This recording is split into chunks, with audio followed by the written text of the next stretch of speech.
शुभ प्रभात सगळ्यांना। आज पण सूर्यनारायणांनी मस्त मस्त हजेरी लावली आहे। सुंदर असं वातावरण आहे, स्पेशली कपड्यांसाठी। सुरुवात करूया गरम पाण्याने, नंतर मस्त अर्धा तासाने कडक चहा।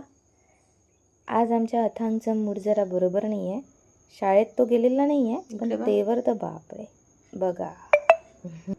कालचं बॅटर थोडं उरलं होतं, डबा पार्टीचं मस्त इडली सांबाराचं। तर म्हटलं चला थोडंसं नारळाची चटणी वगैरे बनवून घेऊ आणि चटणीसोबत अथांगला सकाळी सकाळी ब्रेकफास्ट देऊन देऊ। अशा प्रकारे चटणी बनवली। मी थोडा गूळ वगैरे घालते। चटणीची रेसिपी बाय द वे मी शेअर केलेली आहे, तुम्हाला बघायची असेल तर तुम्ही बघू शकता। आणि मस्त गरम गरम डोस्यासोबत चटणी, असा अथांगचा ब्रेकफास्ट झालेला आहे। थोडाच फ्रीजमध्ये जे आहे काल आणलेली भाजी, आठवड्याभराची भाजी आणतात हे, तर ती थोडी सेट केली, कारण लागतातच ना भाज्या आठवड्याला। आमच्या दारावर भाजीपाला येतो, पण तो एवढा फ्रेश राहत नाही, म्हणून हे मार्केटमधून घेऊन येतात छान। आणि मस्त असं सगळं व्यवस्थित ठेवून दिलं।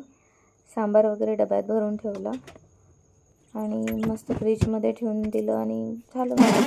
तसं कांदे बटाटे पण घेऊन आले ते सोबत। खूप सारा लसूण, यावेळेला खूप जास्तच लसूण आणलं यांनी। मला बटाटे जास्त लागतात, कारण टिफिनमध्ये आलू पराठा किंवा चालूच राहते काही ना काहीतरी। अशा प्रकारे आजचा दिवस सुरू।